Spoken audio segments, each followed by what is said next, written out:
communication. After filing the IPO application, I filed the PCT application. The PCT published that paper in 9th September 2011. After that also the Indian patent is still pending. Of course, they published it, but after that it went into hibernation or dormant. So whenever I inquire, they will say 2006 application is taken up only now. After 1 year, again I will check up with the office. They will say 2007 is taken up and your paper will take time. And 2008, 9, now only last month I checked up.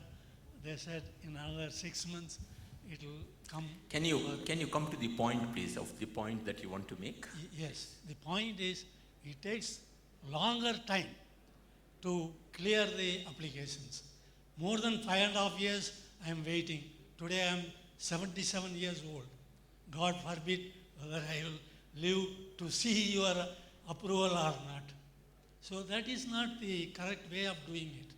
What exactly I am thinking is, whenever an application comes, there should be a committee to evaluate in a quicker manner, just 1 hour or a cursory study.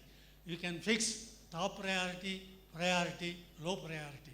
You cannot equate a patent for improvement of rat trap and improvement for an IT technology. That's what the IPO is doing. They are following a policy based on the principle first come, first serve. It may not be a bad policy, but certainly it is not a good policy. You have to differentiate between the importance of the patent and take up which patent is very urgently to be taken, which can be taken as a little lesser speed. Okay. Thank you very much. I will talk about the EPO also. I just wanted to make one comment on what you said. Trying to get an understanding of what is important and what is not important is a very difficult process. That is, for each one, his or her patent application is always important. The second comment that I wanted to make was that obviously what you make, the point that you made is important. That is the time frame required for the Indian patent offices, and that needs improvement. And morning we had a talk on what systems they are putting in place to improve the system. But technology, computer technology, ICT technology, lifetime itself is so much less. And if the patent takes that much more time, it is I agree. For each one, his patent is important. But there should be an independent evaluation committee. Excuse me, sir. It may be from industry, it may be from academic, or it may be from R&D. They should sit and decide this is top priority, this is priority, this is low priority. Can you come to the second point that you wanted to, please? Yes. Yeah. After it was... can you be brief and come to the point straight? After the PCT published it, I applied to EPO in August 2012. I find in that system, they don't differentiate between an individual and an enterprise. I'm not even a small enterprise, I'm not a micro enterprise, I'm a pure individual. My income is just 400 euros pension. With that, I cannot pay 4,000 euros as fees for that. So there was a provision in the EPO that I can claim for exemption or reduction of fees. I applied for it, they refused it. The second point is, if I don't have an address in any of the European countries, I have to engage a professional agent in European countries, in any of the European countries. I don't know why I have to engage a professional agent. I can directly apply for it, I can give any reply. That's what I have done for a USPTO, which is still pending there also. But since USPTO is not here, I'm not talking about that. Thank you, sir. Well, I am coming from a national patent office.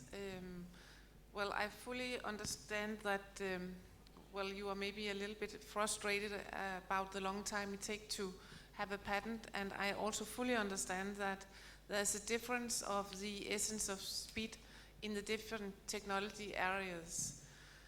What we are actually doing from the office perspective in Europe on the global size is to have recognition of work done by other places, and we are constantly working on that.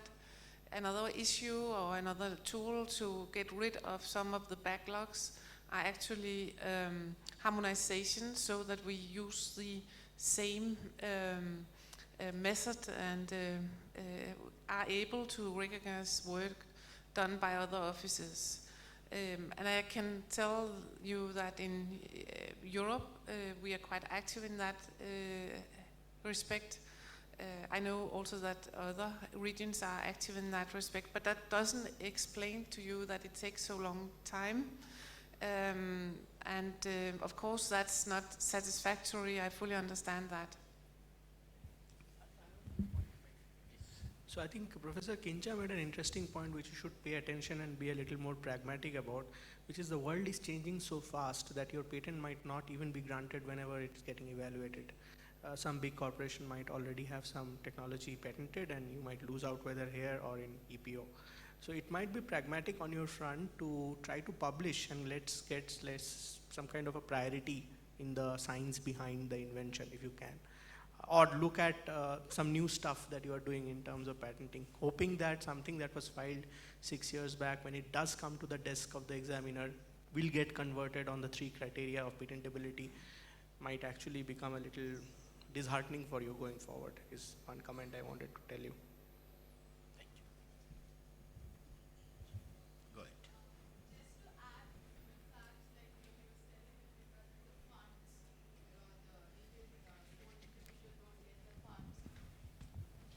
Just to add with respect to the funding process, what he was stating, that the individuals don't get the funds in India, but I think the MSME is doing a bit of work with respect to the funding process of it for individuals and the startup companies like who have individual patents, and they have come up with such innovations. They do grant certain funds, and especially for international patent filing also, if you're gone through, it's just general information for that, like funding processes. Thank you for the information. And as was mentioned in the morning, DIT also has some funds for helping in international patents. I think, can you use the mic, please?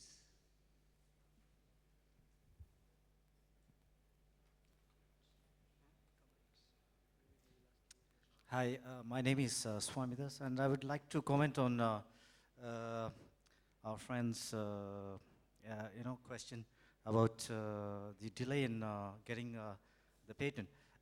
I feel that what is most important is to start monetizing the idea right from the filing of the patent itself in parallel, and so that one can start building partners with industrials.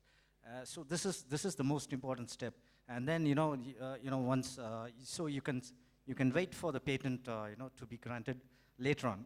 So what is most important is start monetizing right from the start of the idea itself, and then so that should be the strategy. So that's my point of view. And I would also like to introduce myself. I've recently invented a new type of wireless energy transfer system. So this could be the next revolution. So I would also like to get in touch with industrials who would like to commercialize this technology, who would like to partner with me to develop this technology.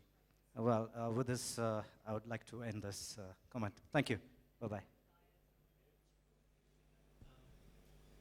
Yeah, I mean, when you talk about the any kind of ideas and if you want to partner, the better way to do is basically you start looking at a lot of startups.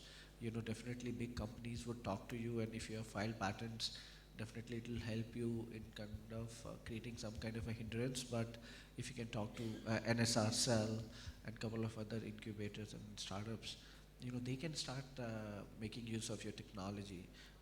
For that matter, if you see Intel,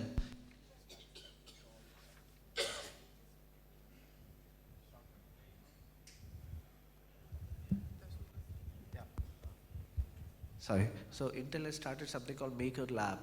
So Maker Lab.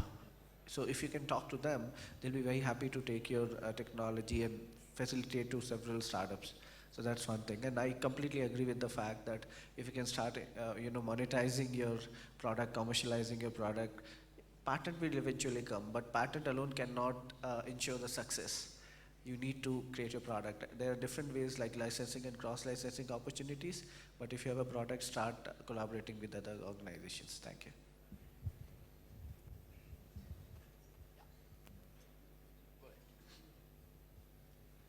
Thank you. Good afternoon. My name is Brinda Verma, and I'm I'm an IP practitioner. Now, with respect to the numbers we were talking about, the number of filings from India happening outside the country, one of the reasons I see, and I'm sure most of people here would agree, is that the individuals, SMEs, and universities is because of the economic reason, the financial crunch. Most of the individuals, SMEs, and universities do not come forward to file outside the country is because of their funds. And the way the Indian rupee is depreciating, it is actually, they're really finding it very difficult to, go outside and file. So what are the policy makers, or, whether the European Patent Office or the Innovation Council, really thinking about in these fronts? Should we really focus on the numbers, the number of applications being filed outside, looking at the way the Indian rupee is depreciating and the people are not able to file outside? What exactly are we really focusing on? Because it is becoming very difficult being an IP practitioner, the way the individuals are approaching me and telling this, even the universities, that is one of the primary reasons why the university is also not able to file outside. So in what way can you address? Second thing, yes, there are a lot of government agencies who are really coming forward to help, but for how many people can they help? And looking at the procedures involved, if I say I have to file a patent application today, once I go to these government agencies and seek for funds, it will definitely take a long time. So the companies really do not have that, that leeway to wait for the funds to come and then file outside because of the timelines and the limitations available. So can you please comment on that? I'll just add one more problem before Professor Chirantan answers all these questions. So I'll just add one more question. It is not just only the fund required for the filing and getting the patent first, but it is the other components. That is, if the patent is challenged, then the money required for that challenge and to face that challenge, and the yearly money required to continue to maintain the patent. That also is a big issue. I hope Professor Chirantan will answer all these questions now. I actually think Michelle Anne could answer, because she mentioned about this IPR insurance policy. And I don't know whether she was talking in an ex post sense where there is infringement and then your patent gets null and validated. But I can immediately see that because of moral hazard or exchange rate issues, people not being able to file. Suppose there are insurance products to take up that risk. This is the thing that I see with health. People don't want to go and take private healthcare in the country because it could become really costly. And if there are micro health insurance products, people might actually want to take a step forward. So if there are some IPR insurance products that insures the filing and the risk and the uncertainty associated with it, also the currency exchange risk, maybe there is a way to, I would encourage our IP policy making environment to learn from the Danish experience and see if IP insurance can be implemented. This is my comment. I just want to quickly add one more thing. Like, if you want to file patents in Europe and US and all, it's not about filing the patent. It's about, again, the commercialization aspect. Do you see that the technology, you can come out with the product which probably may be facilitated in different countries? That is number one question. You don't need to think about, oh, I want to go and file patent in Europe. You need to see whether the associated product or services, you may see a business outside India. and then you will find a lot of partners. So even if universities don't have money, you can find out partners in that respective countries who are ready to take up the cost towards the patent and probably become the joint assignee of it. So there are different ways. I mean, you don't need to just wait for government to support you. There are different ways, but ultimately the idea behind filing the patent is to have some kind of a protection which may further, prompt your business further. So you need to think about those aspects and try and find out better partner if you don't have money, or the investors, and there are plenty of it. And there have been proven work done by a lot of Indian universities outside India when they didn't have money and they could still file a lot of patent looking at the jurisdiction where they could do the business. Let me just quickly comment on that. I have worked for Indian Institute of Science sometimes. Yes, Professor Kincha also is from there, in the IP cell, and I know the problems we have faced while at IISc. Being one of the premier research institutes and one of the biggest institutes here, IISc itself has faced a big financial crunch, because another thing what you said is commercialization is one aspect. Morning, the two experts from two top industries have said, sometimes your patent, your invention, you do not realize that as soon as you file for a patent, you probably know it works only after 5 years. So what do we do? So, I mean, we really don't have an answer for that. You can't, say once, if you think the invention is going to work after 5 years, then what is an answer to that?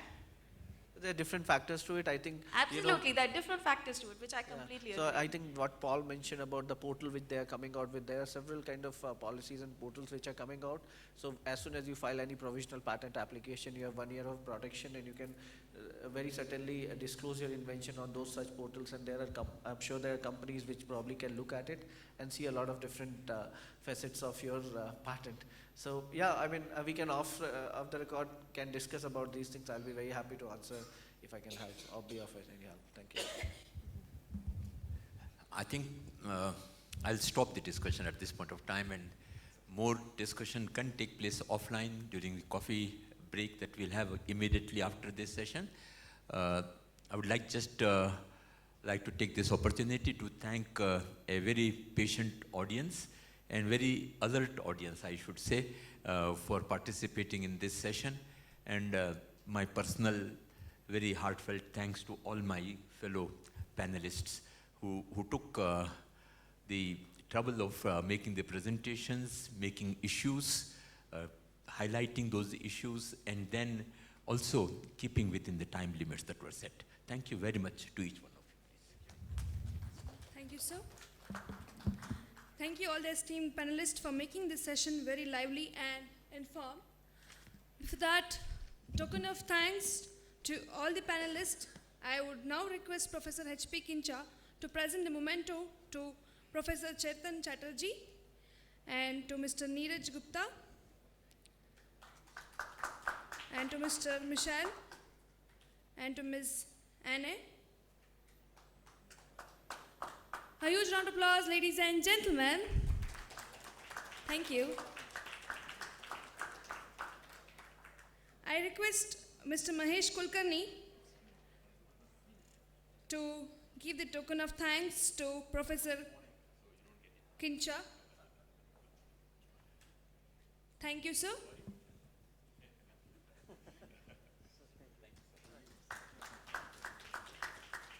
Well, ladies and gentlemen, we have come to an end of this session.